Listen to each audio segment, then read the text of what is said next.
A U.S. destroyer did not just stop an Iranian cargo ship on Sunday, it fired live rounds into the vessel's engine room, boarded it with Marines, and seized it in open water near the Strait of Hormuz. That is the first direct use of disabling force under Washington's new blockade of Iranian ports, and it turns a tense maritime standoff into something far more consequential, a live test of who now writes the rules of global shipping at the world's most important energy choke point. The official American story is narrow. The Tuska, according to President Trump and U.S. officials, tried to breach a blockade, ignored repeated warnings, and was stopped. But that description misses the scale of what just happened. When a major commercial vessel is disabled by naval gunfire in a corridor carrying roughly one-fifth of the world's oil and gas flows, this is no longer just about one ship, one crew, or one sanctions target. It is about systemic coercion. That is why this matters now. The Strait of Hormuz is not simply another disputed waterway. Reuters and the IEA have both emphasized that it handles about 20% of global oil and liquefied natural gas flows. Even before the Tuska seizure, the stop-start closure of the strait had already pushed shipping traffic down to a trickle and sent oil markets into repeated spasms. The ship seizure does not create the crisis, it hardens it. And the timing is brutal. The seizure came less than 24 hours before another round of U.S.-Iran talks was supposed to begin in Pakistan. Reuters reported that Washington was still preparing a delegation, but Iran was already signaling it might not even show up, citing the blockade and Washington's shifting positions. So the naval action did not happen on the edge of diplomacy, it happened straight through the middle of it. Everyone is talking about whether the U.S. had the right to seize the ship. That is the visible argument. The deeper one is whether the world is now watching the conversion of financial pressure into armed interdiction. For months, Washington's campaign against Iran leaned heavily on sanctions, shipping designations, and economic pressure. The blockade that began on April 13th moved that pressure into overt naval enforcement. The Tuska incident is what that shift looks like when the warnings stop and the gun crew gets the order. The other missing piece is insurance. Shipping through Hormuz was already being throttled not only by mines, missiles, and naval threats, but by actuarial fear. Reuters reported in March that war risk cover was being canceled or repriced sharply, with some premiums rising from around 0.25% to as high as 3% of vessel value. Once insurers and ship owners start treating a corridor as unfinanceable, force becomes only one part of the blockade. The market does the rest. That is why the Tuska matters far beyond Tehran and Washington. It is the moment the legal order, the insurance order, and the energy order collided in one piece of steel. A destroyer, a commercial ship, a fragile ceasefire, and a corridor the global economy cannot easily replace. The confrontation is local, the consequences are not. So the real question is not just what happened to the Tuska. The real question is what kind of system we are in now. Is this still a sanctions conflict with naval enforcement at the margins? Or is it the opening phase of a broader struggle in which shipping law, neutral commerce, and strategic energy flows are all being subordinated to coercive power at sea? That is the frame that matters. To understand why the incident is so explosive, start with the war itself. Reuters reported that the current conflict began on February 28th, when the United States and Israel launched strikes on Iran. Reuters also reported that Ali Khamenei was killed in those strikes, a shock that removed any illusion that the confrontation could remain limited or symbolic. This was not pressure on the edges, it was decapitation at the center. Iran's response was not only ballistic or regional, it was maritime. Reuters reported that Tehran effectively shut down the Strait of Hormuz after the U.S.-Israeli bombing campaign began, turning a military conflict into a global energy crisis almost immediately. Since then, traffic through the waterway has slowed sharply, and every attempted reopening has come with caveats, conditions, or renewed fire.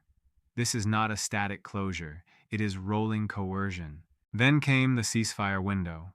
Reuters reported that the first direct U.S.-Iranian meeting in more than a decade took place in Islamabad on April 11th, after a ceasefire announcement earlier that week.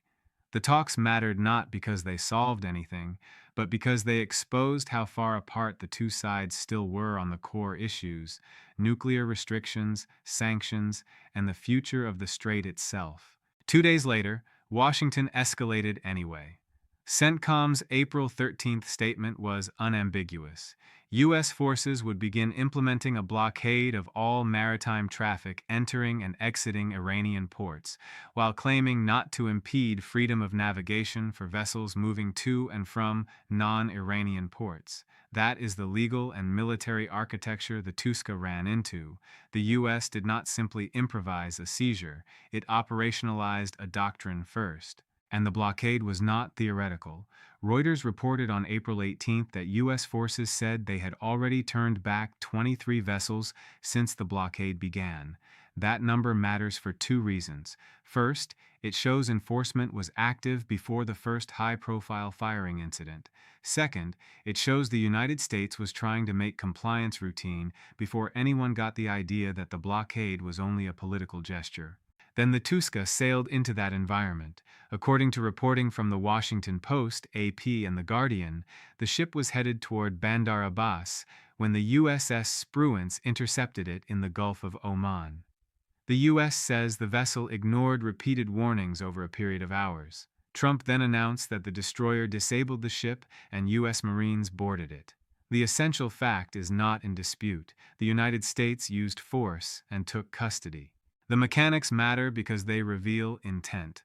Reporting says the Spruance did not sink the vessel. It fired disabling shots into the engine room. That is a classic escalation control move. Enough force to stop the ship, not enough to destroy it outright. Then came the boarding. In other words, Washington wanted a live interception, not a maritime spectacle of total destruction.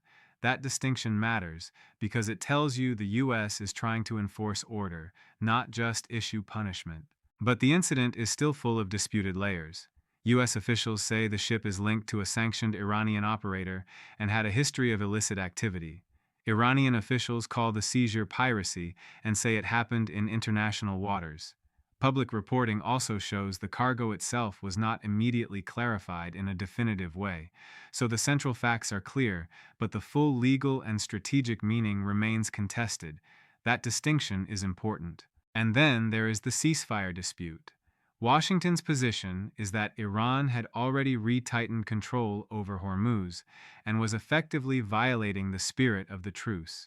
Tehran's position is the reverse. The U.S. blockade and the ship seizure are the real ceasefire violations. That matters because once both sides claim the other side killed the truce first, diplomacy stops being a path out and starts becoming one more front in the war. If you want the cleanest way to understand this moment, here it is. The Tuska was not just intercepted. It was used to send a message to every shipowner, every insurer, every Gulf government, and every negotiator flying into Islamabad. The blockade is real, and the legal ambiguity around it will now be enforced by steel, not just statements. Now we get to the legal war underneath the naval one. Washington is effectively treating the blockade as a belligerent wartime measure. CENTCOM's statement says enforcement applies to vessels of all nations entering or leaving Iranian ports. That is not sanctions compliance in the narrow bureaucratic sense. That is naval control over access to a hostile coastline. The U.S. is framing this as a war measure with selective scope. The problem is that Hormuz is not just a coastline issue, it is an international strait. Chatham House notes that the right of transit passage through Hormuz is widely regarded as unsuspendable for global navigation, and that this right goes beyond the more limited concept of innocent passage. That is why the legal fight is so sharp. Washington is blocking Iranian port traffic, while Tehran claims wider authority over the strait itself. Those are not compatible theories. Chatham also points out an irony that matters. Neither the United States nor Iran is a party to UNCLOS, yet both rely on versions of maritime custom when it suits them. The U.S. argues transit passage is binding customary law. Iran argues it can impose more limited conditions closer to traditional innocent passage and claims foreign warships must coordinate with its authorities. So the legal battlefield is not clean, it is a contest of interpretation backed by force. That is why this is more dangerous than older sanction seizures. A commercial ship stopped for sanctions, reasons in territorial waters is one thing. A sovereign-flagged vessel disabled in open water during an active conflict under a formal blockade is something else entirely. The Cuban Missile Crisis comparison matters here. Kennedy used the softer term quarantine for a reason. The 2026 White House is not trying to soften the word, it is using the logic openly. Iran's answer has been to weaponize passage itself. Reuters reported on April 17 that all ships could pass only if their transit plans were coordinated with the IRGC and confined to lanes deemed safe by Iran. Chatham House adds that Iranian officials were already speaking about fees after the ceasefire. In practical terms, Tehran was trying to turn the strait from a commons into a managed corridor under military supervision. This is where the legal problem becomes commercial paralysis. Reuters reported that Hapag-Lloyd said passage was not possible as long as mines remained, and insurance was difficult to obtain. Another Reuters analysis published today says that even if the guns fall silent, oil and gas flows through Hormuz may take months, possibly years, to recover to pre-war levels. In other words, reopening the map is easier than restoring confidence. The insurance side tells the same story. Reuters reported in March that marine insurers were canceling or repricing war risk cover, and that voyage premiums had surged in some cases to as much as 3% of vessel value. That means the blockade is enforced not only by destroyers and mines, but by spreadsheets and underwriters. Once the financial cost of passage becomes extreme, commerce begins blocking itself. And that self-blockade has market consequences. Reuters reported that Brent jumped about 7% in early trading after the latest escalation, and that the conflict has become the most severe shock to global energy supplies in history. Europe worries about LNG. Asia worries about crude. Importers everywhere worry that one more week of instability turns an emergency into a pricing regime. That is how regional conflict becomes global inflation. China sits near the center of this pressure. Reuters reported that Beijing called the blockade dangerous and irresponsible, while also warning it runs against the interests of the international community. That is not abstract diplomacy. China is one of the most exposed major economies to prolonged disruption in Hormuz-linked energy flows. The more unstable the strait becomes, the more Beijing pays for crude, shipping, and strategic uncertainty. Pakistan's role matters for the same reason. Reuters reported that the Islamabad meetings were the first direct U.S.-Iran talks in more than a decade, and that both sides had made some progress, but remained far apart on nuclear issues and the strait. Pakistan was not solving a narrow dispute. It was trying to keep a regional war from maturing into an open-ended energy siege. That is a much harder job. Then came the chaos around the next round of talks. Reuters reported that Trump said envoys were headed to Islamabad, while Iranian media said Tehran would not send a delegation because of the blockade, threatening rhetoric, and Washington's shifting positions. Reuters also reported confusion over whether J.D. Vance would lead the team. That kind of signaling disorder is not a sideshow. In crises like this, confusion itself is destabilizing. So by the time the Tuska was hit, diplomacy was already hanging by a thread. The ship seizure did not create mistrust. It finalized it. Washington appears to have concluded that coercion would strengthen its negotiating hand. Tehran appears to have concluded that continued talks under blockade would only legitimize the pressure campaign. Once both sides move to that position, negotiation stops being de-escalation and becomes brinkmanship by other means. This is the hidden contradiction at the heart of the U.S. approach. Officially, the blockade is selective. CENTCOM says neutral passage to non-Iranian ports is not being impeded. But markets do not behave selectively once destroyers are firing on container ships and insurers are repricing every transit. A blockade can be narrow in law and broad in effect. That is exactly what is happening here. There is another operational limit too. The U.S. can stop ships. It cannot instantly restore a trusted corridor.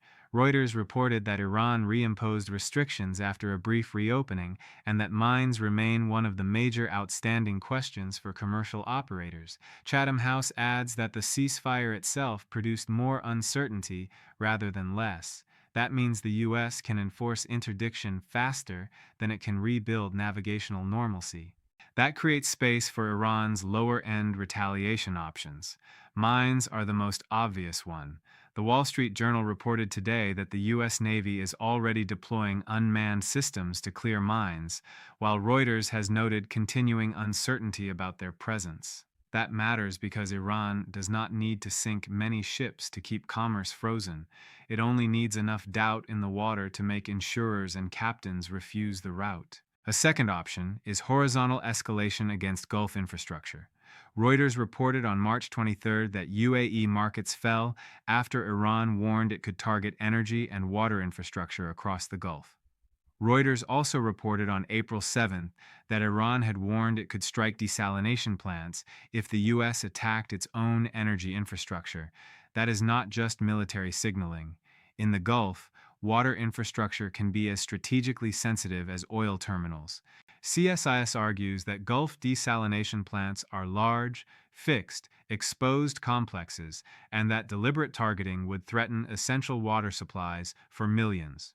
That matters because Iran's strategic logic has never been to defeat the United States head-on. It is to widen the cost of conflict until outside actors, allied governments, and markets begin pressuring Washington to change course. In that framework, infrastructure is leverage. International reaction shows how contested this already is. Reuters reported that Britain would not back the U.S. blockade and that Britain and France were instead discussing a strictly defensive multinational mission focused on freedom of navigation. Reuters also reported that China criticized the blockade as dangerous and irresponsible.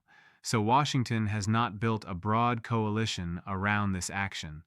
It has built a narrower enforcement position that others are reluctant to own. That is why the biggest strategic question is no longer whether the U.S. can seize ships. It can.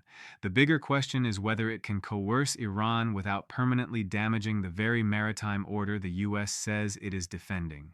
A corridor where passage depends on blockades, armed toll systems, and constantly revised war risk pricing is not a restored order.